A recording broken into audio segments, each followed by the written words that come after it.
Hi, my name is Rowan, and I am presenting sociological concepts of Roe v. Wade, and it was enacted in 1973. Say, oh no, there we go. So the first sociological concept is human agency and bodily autonomy. And this is an individual's capacity for free will, and this is independently, so by yourself. And this includes freedom of choice and having power over what you want. And then Roe v. Wade allowed for reproductive rights and the agency to have an abortion. And these were fundamental rights, and it allows people with uteruses to make decisions about their body. So they have a say. And next is privacy. So, privacy can be described as a way to maintain social order and control over a group. So, it's like if you take abortion away, it can impact families. And then this is a quote from the American Sociological Association. So the direct quote is the right of an individual to have control over the extent, timing, and circumstances of revealing personal aspects of one's life to others. And then I'm going to skip to medical. So privacy also includes medical data and implications. Like if you have my chart, if you go to the hospital, it's an online charting system, it's online electronic record that is protected. So that's involves privacy. And then let's see, the Fifth and 14th Amendments are at risk with privacy, but Roe affirmed this. So the Fifth Amendment is protection against self-incrimination. So basically no jail time. And you might hear people say, I plead the Fifth if they don't want to answer something. So that's what this is. And then the 14th Amendment grants citizenship to all persons born or naturalized in the United States. But this was specifically targeted at formerly enslaved people. And then the right to privacy with this amendment is implied, which is why it's protected by Roe. And then it protected abortion as a fundamental right. And it was deemed by the Supreme Court that it was a person's decision to have an abortion, and it was protected by the Constitution because it was an amendment. Um, and then privacy also protected families.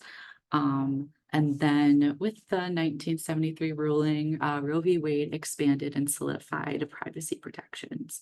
So overall, Roe v. Wade was great for privacy. And then going along, so we have feminism. So feminism, this is a definition from Britannica, is the belief in social, economic, and political equality. So equal opportunities for men and women, but this definition I found was really cisgender. But equal opportunities did strengthen the feminist movement. And then feminism is both the understanding and challenging of social inequalities and injustices in place that stem from gender bias and patriarchy.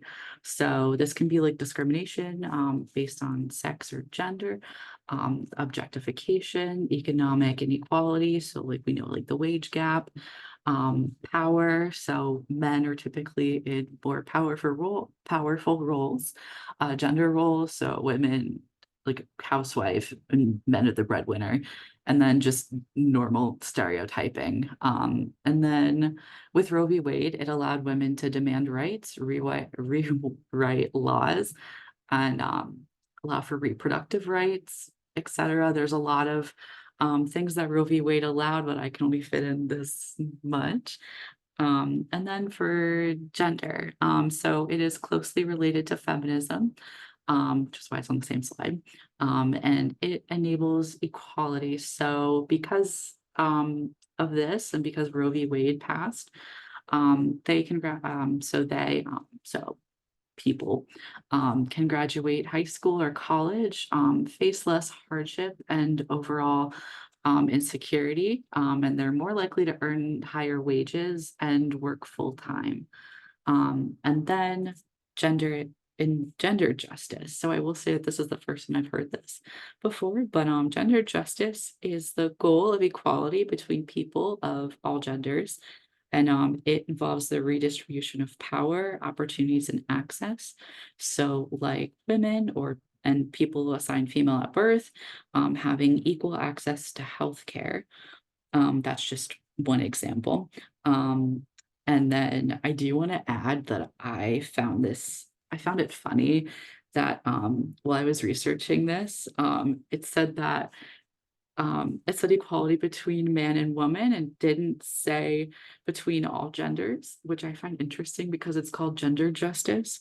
And that's just not inclusive at all. So that's just a small critique on the website I found this from. And then last note on gender is that it advances in pregnancy discrimination. Um, or yes, there are advances in pregnancy discrimination and paid leave. So there's usually paid maternity leave, but now there is also paid paternity leave, um, which just started happening.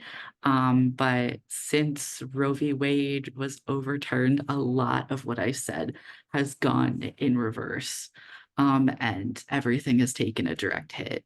I try not to focus on this too much in this presentation, but it is something that is a serious issue that needs to get fixed. But right now states are um, voting to vote on abortion rights and everything. And I'm very proud of Ohio for I guess, allowing it and everything, but I believe that there is a map on the original slideshow, that says, like, where it's banned, where it's not, where it's, like, on the line and everything, but I feel like that's a bigger conversation for another time.